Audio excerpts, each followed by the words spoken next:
also an MBA from the Wharton School at the University of Pennsylvania. He has served on numerous boards, including the Federal Reserve Bank of Atlanta's board. He's also been chair of Fannie Mae, so he comes to us with a great wealth of experience. So thank you all for joining us today. I'm going to turn the mic over to Frank for the 10 things that we should know about housing, and then we'll open it up for the panel discussion. Great. Well, thanks so much, Jessica, and I want to thank the Atlanta Economics Club for inviting me here today to meet with you and share with you our thoughts, or my thoughts on 10 things everybody should know about the housing market. Can you all hear me well? Okay, great. Let me know if you can't, and I'll turn up the volume and use the volume I use at home. We all know this already. Gosh, financing is really cheap. So whether you look at home mortgages or you look at commercial mortgages are often priced off of a 10-year Treasury yield. Gosh, rates are just so incredibly low. And they're not only incredibly low right now, 30-year fixed-rate home mortgages, 3.5%, 15-year fixed-rate, 3%, 10-year Treasury yields today, 1.6%. But they've been very low for the last decade already. And I looked back at data from the Federal Reserve Board on 10-year Treasury yields going back to 1953. This period that we've been in over the last few years has the lowest 10-year Treasury yields that we have seen since 1953.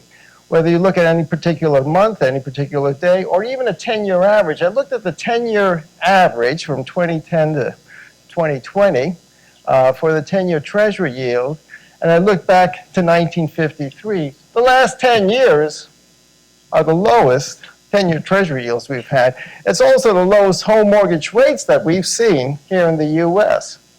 So financing is really, really an expensive rate now, and that's been a real spurt to the real estate market for housing, but also for commercial real estate as well. I remember back when my wife and I were first-time home buyers. That was last millennium, so it was a little while ago. But back then, we were so happy that we were able to time the cycle just right and buy our first home with a 30-year fixed-rate mortgage that had a mortgage rate of only 10.5%. We thought, wow, we really timed it well. And of course, that's 7 percentage points higher than the rate today. So it's really a remarkable period, and that's really a big spurt to housing activity, but commercial real estate activity as well. And in the housing sector, there's an important demographic tailwind that's really supporting housing demand, and that's the millennial cohort. As I think you know, there are more millennials than there are baby boomers in the U.S. today. So millennials are truly the largest cohort, and they are adding to demand for rental housing. They're adding to demand for home purchases as well. And we see that throughout the country. I have data here just for the Georgia market, and just focusing on the number of millennials, comparing it with the Gen Xers. Gen Xers are right between the baby boomers and the millennials. There's 70,000 more millennials here in Georgia than there are Gen Xers, adding to that demand. And over the next few years, they're going to be shifting from rental market to purchase market. So the median age of a first-time buyer, about 32. So as you can see, there's a large cohort of folks, age 26 to 30, right now in Georgia. A few of them are owners. By far, the majority of them are renting. And over the next few years, they're going to continue to fuel that demand to buy homes here throughout Georgia and Atlanta as well. Now, Georgia has been a strong magnet for inward migration from other parts of the U.S., in part because the economy is so good here. The unemployment rate here in the Atlanta metro area, 3%. 3% in December, compared with 3.6% for the U.S. as a whole. So that strong, vibrant economy, low unemployment, ample jobs, is inviting migration flows into Georgia. So the Census Bureau just released the latest population data by state. And what it showed was between 2018 and 2019, just that 1 year change, Georgia was the 5th largest state in terms of population increase across the country. Texas, first, Florida, Arizona, North Carolina, and Georgia. Those were the top 5 states.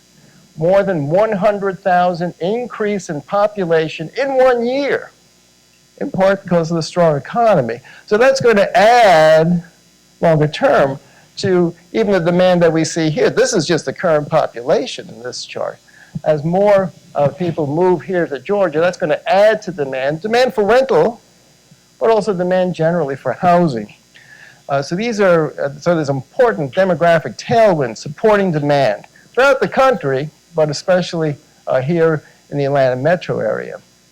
And in part, that's helped to fuel home price growth and rent growth. And this is the latest data we have for the Atlanta market for single-family home prices, their growth year to year, and single-family rent growth on a year-to-year basis, the growth in rent. And what we see is that they've been rising for the last several years. I have a projection here for 2020. I think home prices are going to continue to rise at about the same rate as they did last year, 4.5% in the Atlanta metro area. And rent and price have been rising a lot faster than inflation overall. So over the last 5 years since 2015, the average annual inflation rate has been 1.3%. Average annual inflation rate, 1.3% since 2015. Well, rents are rising more like 3 to 4%, so more than double, almost triple what inflation has been. Home prices have been rising about, 4.5% to 7% per year.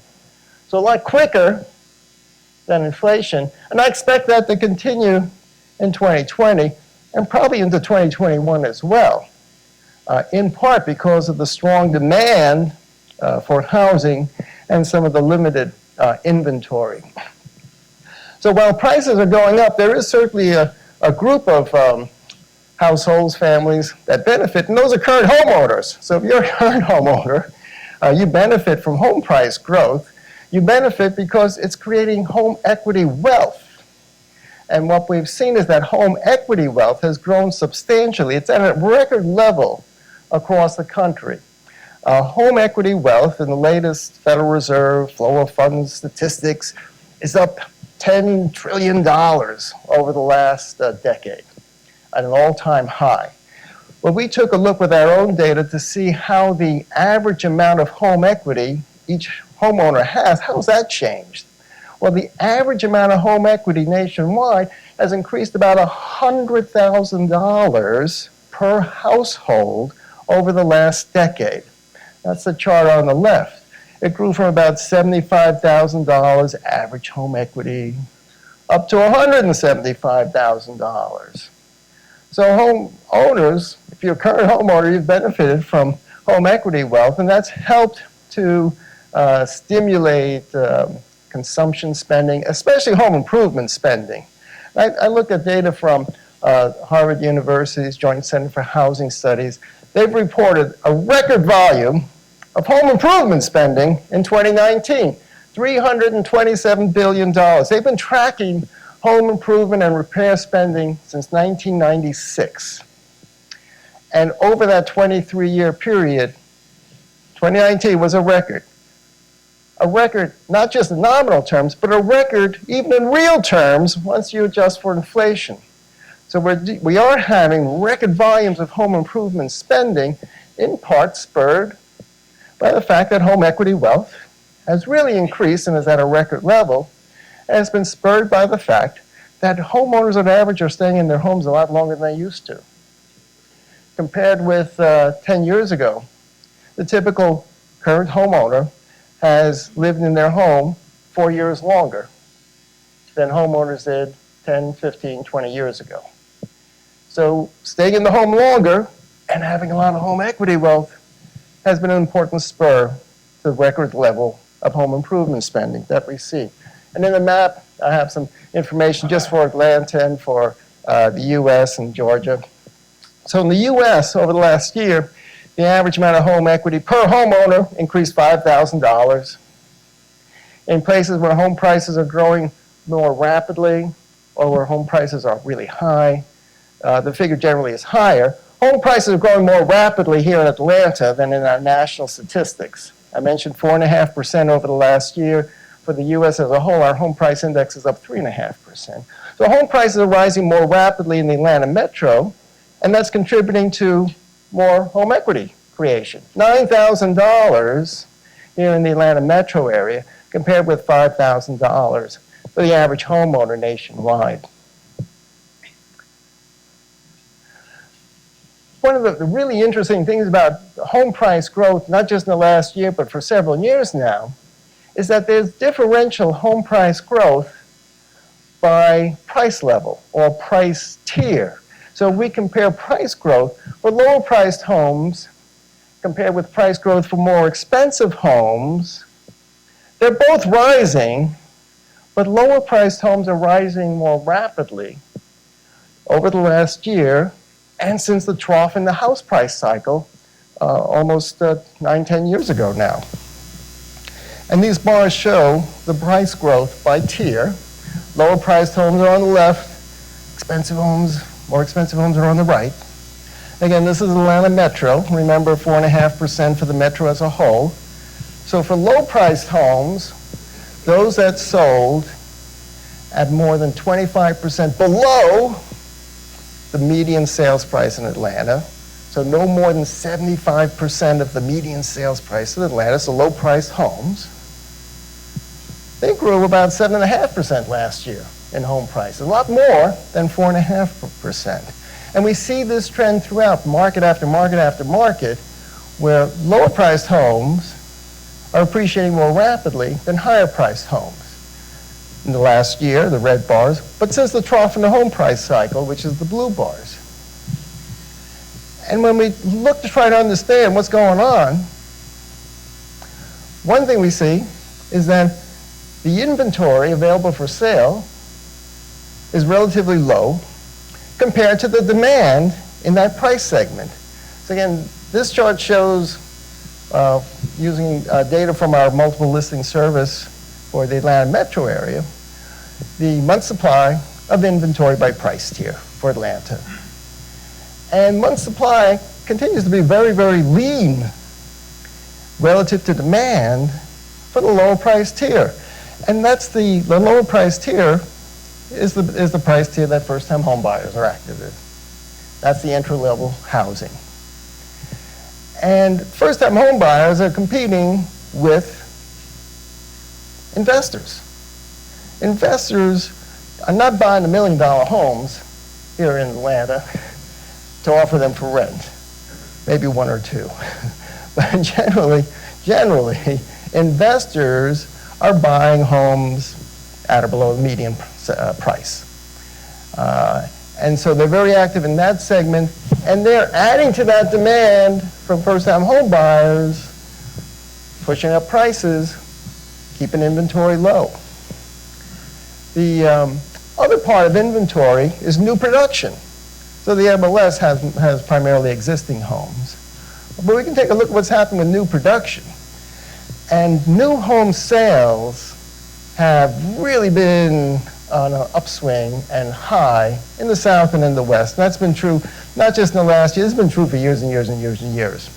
And if you look at population trends in the United States, for a long time, decades, century, a couple of centuries, population is moving from the Northeast and Mid-Center, moving south, moving west.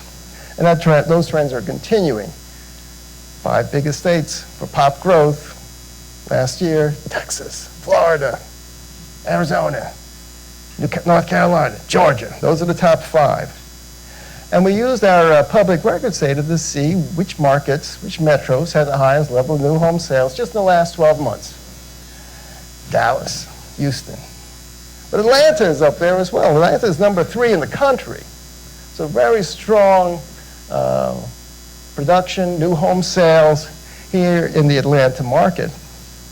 But when we dig a little bit deeper to see what segment of the marketplace is it adding supply to, it's primarily adding supply in the higher price tier.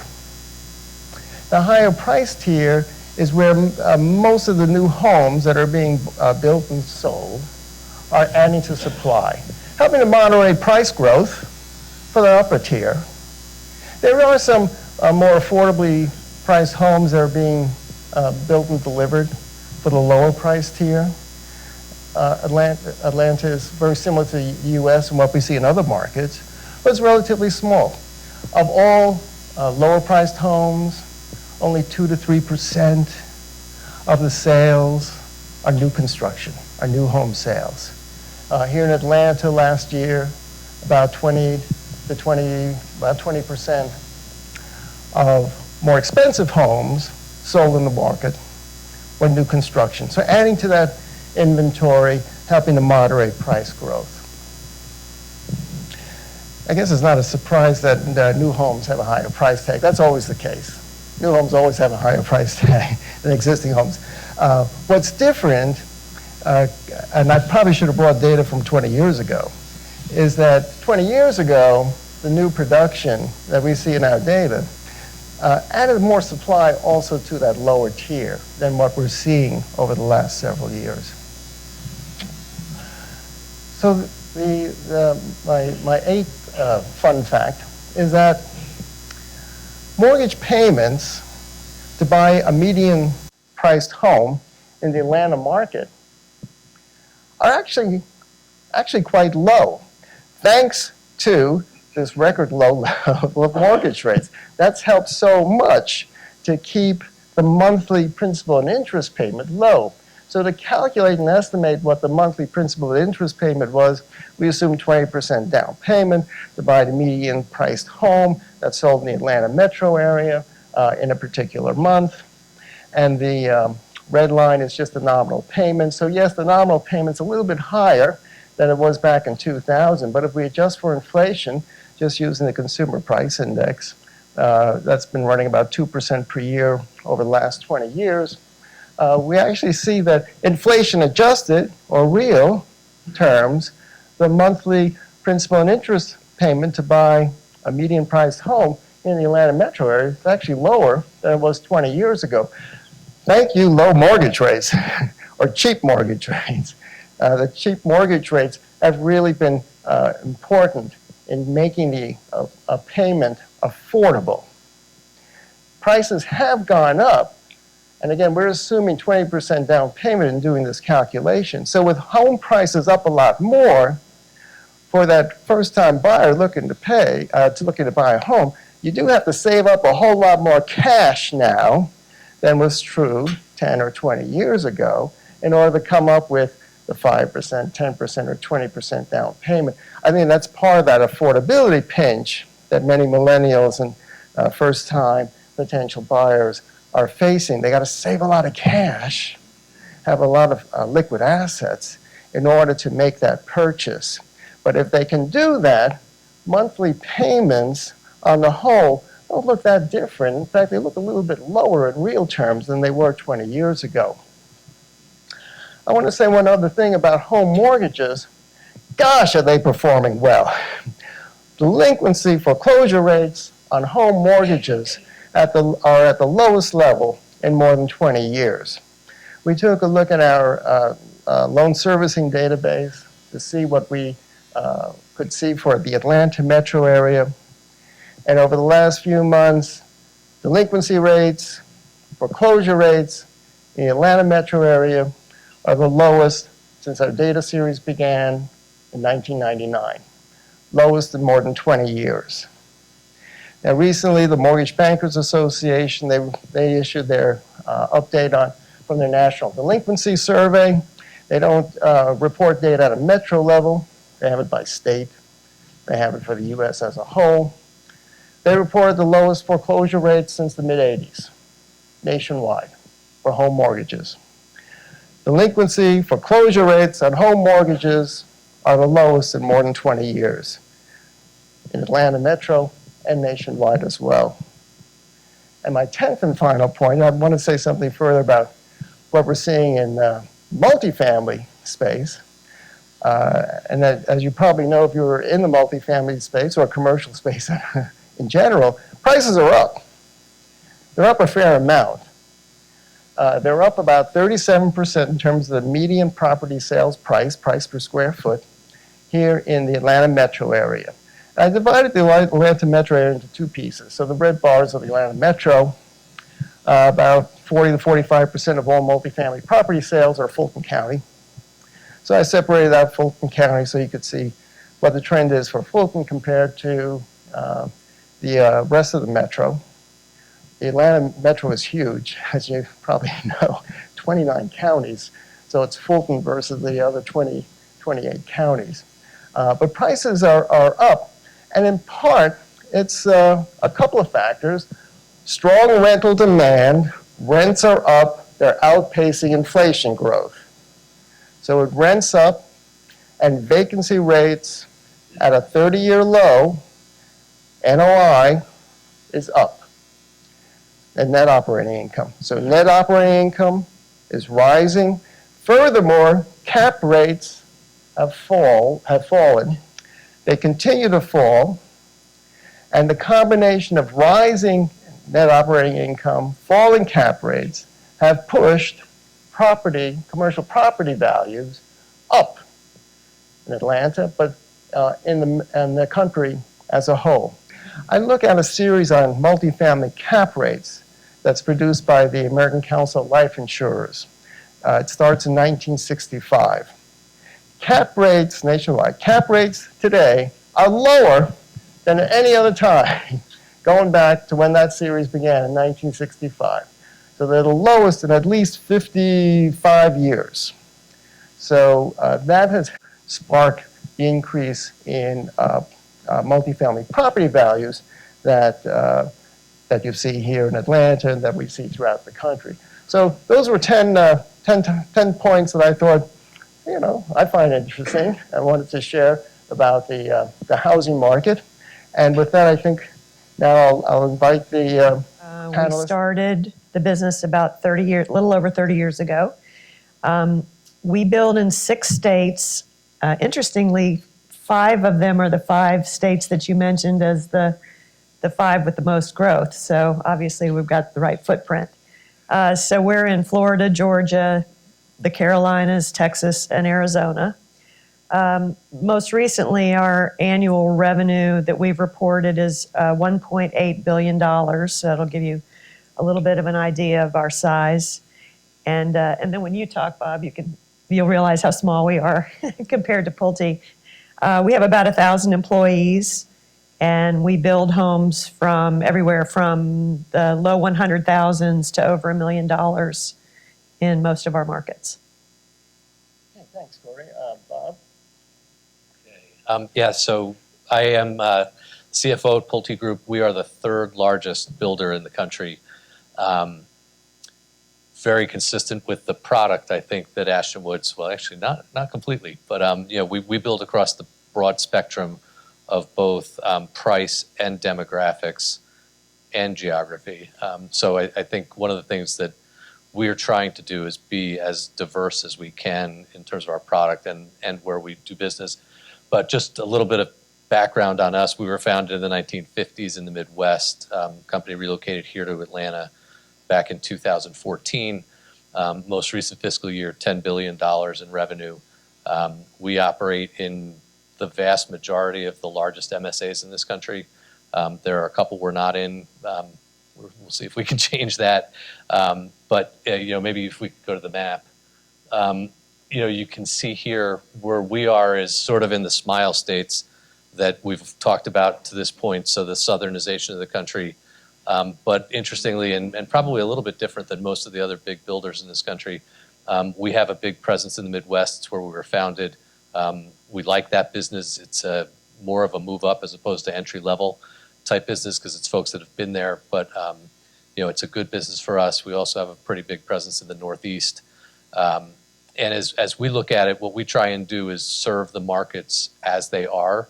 So we're not trying to say we're going to go build this kind of product because we think it's the right product. It's just who are the consumers that are there. These people are greedy pigs. And the people on this end think those people are bleeding heart liberals. And they don't like each other, usually. And so we operate across the spectrum. We do community development through commercial real estate. And we do that on a land development basis as well as vertical. But when we go vertical, we are multifamily builders. So we build mixed income housing, affordable housing, workforce housing, and luxury. So we cover the spectrum. We are headquartered in Atlanta, and out of Atlanta we do the southeastern United States. So most of the cities in proximity to Georgia, and then, or around the state of Georgia. And then we have offices in San Francisco, LA, Denver, and Dallas. And we started in 1993. I started the company then, and just celebrated 27 years in business. And if you put numbers up for us, our bottom line is about $2 a year. Okay, that's it. Thanks. Let me ask issue. What do you think is a pressing issue in the housing market, both rental and for home ownership? And how about we go in reverse order? We'll start with Egbert. Frank, I think you saw the numbers on the staggering growth rates for multifamily, and you explained all the reasons why there's that juiced up demand for it. What it doesn't do, when you slice and dice it a little bit more, you have an appreciation for how serious the affordable housing crisis is in certain segments of the market. And people are doubling up and tripling up and staying at home and so on. And it's really a problem. I was, as you know, I was chair of Fannie Mae for a while. And one of the things that was painful for me to watch was the last group of people that had access to or an ability to access home ownership in this country and build wealth were people that looked like me, black and brown, because our federal government public policy precluded people of color from actually being able to access mortgage financing and et cetera, et cetera. So last left out, just got on the rung for upward mobility. Here comes the Great Recession, and in one fell swoop, you wipe out a third of all wealth built by African Americans in the last 50 or 60 years that they were allowed to participate in the quote-unquote American dream. And so presiding over an organization like Fannie Mae that holds 18 million mortgages and is the lifeblood of the housing finance system, and watching what it did to wipe out black wealth in the country was painful to watch. So now a lot of those people are starting over. And that's what I see, and it's sort of hard to watch. That wasn't really the question you asked, but it's what registered as what I was reminded of as I was watching the slides of your presentation. The last thing I would say is, we talk about millennials, and I used to trash millennials. I say, the country is lost. My daughters, I have 3 of them, 3 millennials, and they're in the back seat and they're texting to each other, and they're right next to each other. And my wife and I would say, God forbid, what's happening? But they're perfect. They have the right taste buds for saving the country. For home ownership until 10 years later. So they rent longer. Student debt and other things push them further down the chain. So it's great for these guys' business. Right now we're living in boom time, but it's going to sort of dip down as a lot of those millennials start transitioning from rental to home ownership because the numbers are shrinking. I have 3 millennial sons as well, and so I can really relate to your comments as well. Now, all three of my millennials, they're all still in the rental market, so they haven't transitioned yet Although my eldest, he just turned 30, so he's starting to talk about it and think about it. So maybe that's coming up. Bob? I would echo what Egbert talked about, and that's affordability. As we look at the market, if you look at what's happened since the Great Recession, and some of your data charts here in Atlanta, we see it nationally. Prices have escalated far faster than, candidly, they perhaps should have, because wage, in a strong job environment, we don't see the wage growth that would support that price increase. And it's really scarcity of land. And that sounds like a crazy thing to say, but to find and to develop lots today is challenging for all the things Egbert talked about. You have some folks saying, we want things, whether it's impact fees, on the one hand, and then other folks saying we don't want the density in our backyard. And so finding the ability to actually put product on the ground can be challenging. And so what's left is relatively scarce. So you have low supply, both resale and new. And what that does is it drives prices up because you've got relative demand and suppressed supply. So I think, what you see in the national new home construction space, and this would be attached and detached over the last probably 2-3 years, is a move to try and build smaller product, actually. And so to try and get down to a price point that actually that millennial buyer, as they start to partner and have children, and our data says exactly the same thing, they strive for the same things that their parent did in very different ways, interestingly enough. But, they want security, they want good schools. And so we don't see the desire for home ownership changing at all. And so the dynamics are such that, it's just gotten really expensive. And, we're bringing new products to market to try and be more affordable, because the age-old answer is to just go further out. So we'll develop the next piece of farmland. But young folks today are less inclined to want to drive that far. And so you've got a couple of competing things happening, but I think the number one issue that the housing industry faces generally is affordability. And certainly with house prices going up, even if you can qualify for a 5% or even 3% down loan, that's a lot of cash you got to save up and have in the bank account and have liquid assets for in order to make that transition. And a lot of markets are really high cost. Atlanta's getting more expensive, but in San Francisco, the median price to buy a home in San Francisco, $1.3 million. That's the median price. So there, it's completely out of sight. So, Cory? We don't have to talk more about affordability. I mean, that's obviously a big issue. We at Ashton Woods, over the last, coming out of the recession, we were building nicer and nicer and more expensive houses. In Atlanta, when I got to the company 10 years ago, we were building, our average sales price in Atlanta was about $350,000, which is sort of, middle class, northern suburb product. As the market started to recover, we were buying distressed lots from banks, from others, and picking up great deals. We ended up moving way up market. Anybody who's driven around on the north side of Atlanta has seen our communities that are like super decked out. We're building in a community called Aria, which is where the Mercedes-Benz headquarters is, just off of Georgia 400 at Abernathy.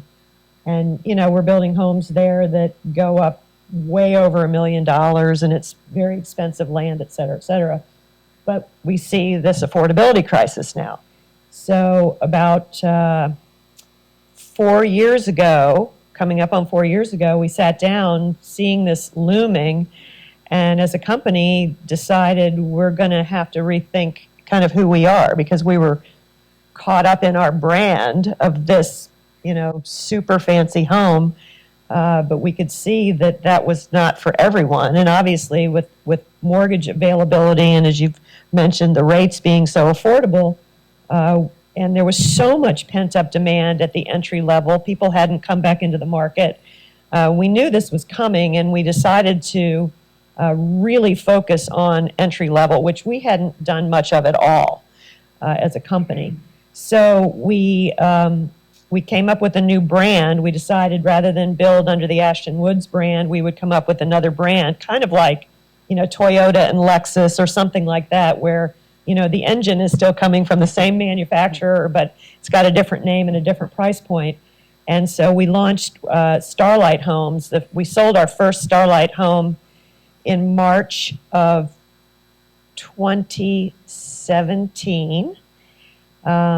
We thought, this is going to be pure entry level, very different from what most builders do. And I think, you may chime in on this. A lot of builders say they're building entry level product, but this is uber entry level product. And the car company, the tech company. But, this is small homes, very simply outfitted, no changes, no selections. We try to build about 5 different floor plans in a community. We're really targeting renters. It's mostly renters that are coming to see us. These are people who didn't know they could afford a home. Their lease is coming up and they're considering whether they renew their lease or whether they are going to move somewhere else, and we attract them through digital advertising.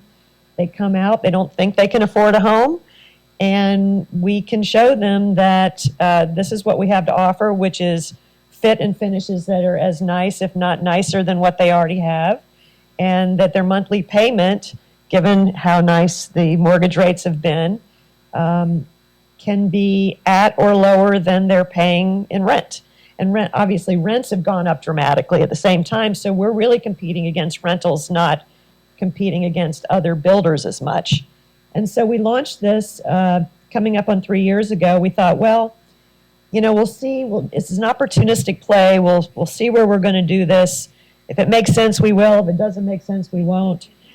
We thought, well, maybe this could become 20% of our business over the next few years.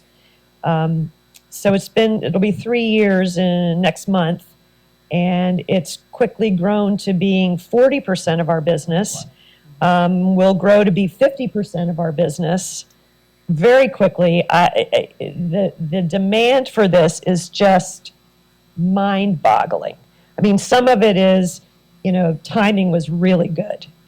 We really were at the very front end of this consumer coming back into the space. Some of these are people that lost their homes in the recession and are just getting their credit repaired or just getting themselves emotionally repaired to the point where they want to be homeowners again. And many of these people never thought they would be homeowners. So that's how we have been trying to address affordability. You do have to go farther out. There's no doubt about it, because the bottom line is you cannot build a $200,000 home on a $90,000 lot. So you have to go further out. If you think about, in the recession, when it started, people had gone very far out to build, and gas prices were $4 a gallon. And so that became a big issue as well, was the ability to commute when your transportation costs were so expensive. Now, gas prices are in the low $2 range. So that isn't the same pressure, and there is just so much pent-up demand for this. So that's how we're trying to address affordability. I think the other couple of issues I would bring up without a dissertation are lack of availability of skilled labor in construction and home building and in commercial construction and everywhere, and this is Atlanta and everywhere in the United States, is killing us. I think you would agree. I think, first of all, I think a lot of people left the construction workforce in the recession. It's not sexy. It's not a sexy job. Everybody is pushing people to go to college, and I'm not sure that I think that that's, I'm sure I think that that is not necessarily the answer for everyone, but I think we as an industry have not done a good job of promoting construction as a sound occupation, a well-paying occupation, a skilled occupation, and we have an aging workforce in construction, and that concerns me a lot. Now, I know a lot of businesses and and groups are trying really hard to get into the education business. I saw recently that the Home Depot Foundation and a couple others have banded together to start a kind of a construction school. And there's a construction university out in Colorado that's been started. It's called the Colorado Building Academy.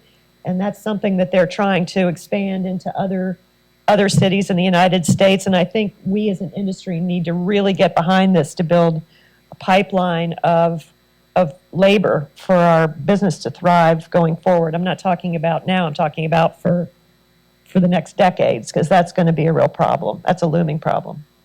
So, The only thing I'd add to that is immigration policy, right? Because, Which affects the labor force Right. issue as well. Yeah. That's what I was going to say. A lot of the workforce went south of the border, and it never came back because of our immigration policy. Immigration reform ran off a lot of our workforce. That's right. One other thing I would add is technology. The fact is the construction industry has been horrible about using technology to help improve its processes and so on. And, when your back is up against the wall, you find stuff to do to be a little bit more creative, and that's actually starting to kick in. So modularizing construction techniques and so on is becoming an important part of attempts to lower the cost. And so you'll see much more prevalent in Europe and other parts of the world. They're using technology more effectively than we are here in this country. Yeah, well, that's true. And I forget, that's another country, isn't it? Yes. Yeah. Yes, no, but you're right. And that's just right there. So Bob's company just bought a. I was going to say, teeing you up for that. thank you. We interestingly enough just made an investment in a business that is a frame shell manufacturing company, and so off-site manufacturing of components of the house. And it's interesting because when people ask us why do we want to do this, obviously there are lots of benefits. We procure more intelligently, we produce more efficiently, we have less waste, we have less theft. But candidly, the reason we're doing it is because of labor. So we've got a shortage of labor that is so pronounced, and we think going to get worse over time, that to be able to offer people a job in a conditioned workplace, it broadens the number of people, the types of people that we can actually train, because there are differences. So we've invested in technology, building information management, so you can actually produce houses more efficiently. We think that over time, that's the way we're going to have to build houses in this country. And like I said, there are a lot of benefits, but the largest one over time, we think, is just access to workforce. Although I would add something. So I'm on the board of BMC, which does manufacture. And we partner with them on a lot of different panels and roofing and things like that. But they've got a labor shortage too. Correct. I mean, they're finding that it is just as acute trying to find people to work in the plants as it is that we have trying to find people to work in the field. It's a huge challenge. So it seems like there are a lot of issues that kind of hold back affordable housing construction. So labor, certainly, land, availability of land, the price of land. I know at Corelogic, we also track raw material costs, and raw material costs are up, steel prices are up, lumber shot up, and now it's come way back down again. And Bob, you mentioned, and moving back up, and Bob, you kind of mentioned zoning and impact fees, and I know the NAHB, National Association of Home Builders, has estimated something like 20 to 25% of the cost of a new single-family home is tied up with local zoning requirements or impact fees and things like that, and it affects multifamily construction too, and that adds the cost. Any thoughts on that? What would you tell policy makers in terms of advice on what to do on some of these issues, like zoning and impact fees?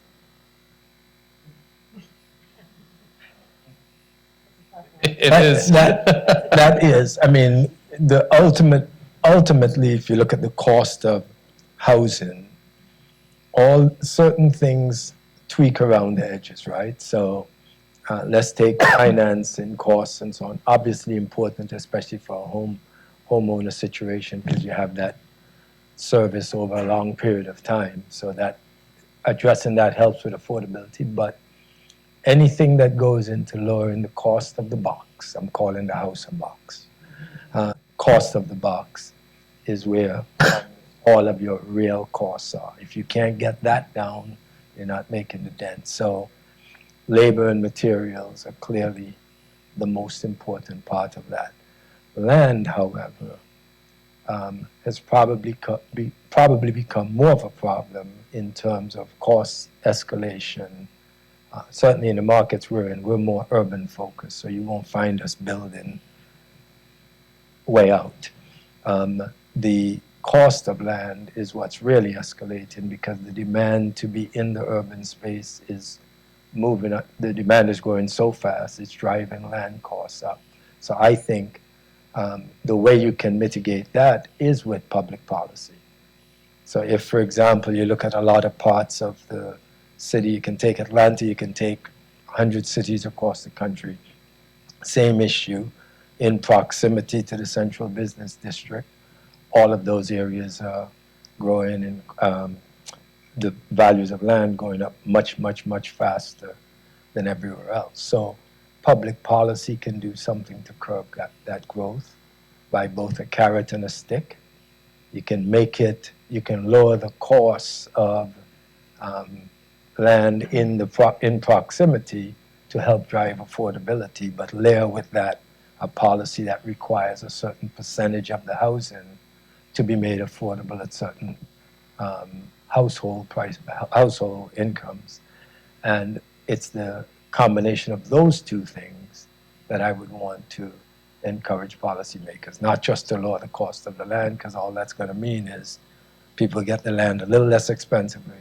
They will build housing that is still only targeting the well-off, and then you're going to find that all we've done is made it more easily able for the well-off to come in and consume the land immediately around central business districts, and that's further displacement. So I'm not a proponent of just finding ways to lower that cost without overlaying it with that other public policy. Well, and that's the problem. And I'm not sure we can just tell people to lower land. It's a competitive market, right? And so the market value of the land is the market value of the land, I think. But to your point, what would probably be necessary is a willingness to let density increase. You know, and not just in the all over the city, but everywhere. What you find is that people, you know, you've got competing uses for most land. You know, you can zone it to do lots of different things. And so if you want housing, and if you're trying to get affordable housing, you're competing against somebody that's going to put more doors in if it's an apartment, or you're going to have commercial rents that drive value. And so when we're looking at land and we're competing against somebody else, the way we get value out of it is to put more housing on it, right? So whether it's, you know, houses that are on smaller lots, more stories, you know, instead of a 2-story building, it's a 4-story building. Yes, and you know, we work with the municipalities consistently, you know, so how many affordable units will we put in here? The trade is, okay, you get less value. We as a public company think about value. You know, we get less value from the affordable units. We're happy to build them, but we need to get value out of the entire project. A way to do that is to allow us to build more on it. But most municipalities are either worried about the strain it will cause on their infrastructure, which we understand, or they've got a constituency that says, that's great that you want to build affordable housing. I don't want it next to me. We see that. I mean, that is the biggest challenge with our entry-level product. Even going, and we're not talking about close in, we're talking about way out. Everywhere. Everywhere we go, the biggest obstacle is the municipality. And it's exactly what you're saying, it's density. Or they put so many restrictions and requirements on the product that it is not affordable for us to build. So, you know, they'll say, you can build that product here as long as it's 4-sided brick. Exactly. But Cory, let me challenge that. I don't know that the biggest problem is the municipality. Municipalities are run by politicians. Politicians think they're responding to the demands of voters, and therefore they put in place policies that are responding to those tastes of the voters. Yes. And the voters I want agree. exclusionary zoning. I agree. They don't, right, okay. Yeah, so it's the elected I'm not- So officials. it's our, it's It's a us broader as issue, yeah. it's us as a society Yes, that absolutely. have said, we don't want whatever, and, I agree. Okay. I mean, the municipality is the face of that. Right. We're- fair enough, And so I guess I. absolutely, yes. But I agree with you. And, you know, it's most acute in California. You can see that Perfect. they have got the most acute affordability and housing crisis in the United States. But there is no municipality that will actually do anything about it. Right. So I'm not sure I know the answer. Yeah. Affordable housing as well, so it's something else. Yes. Yeah, right. But you remember, I think it's Churchill who said, you can always count on the U.S. to do the right thing after they've exhausted every other option. That's where we'll be. We'll have to be Yep. drowning and dying, and then maybe we'll say, oh, well, you know what? Maybe we've got to do such and such. Questions, yeah.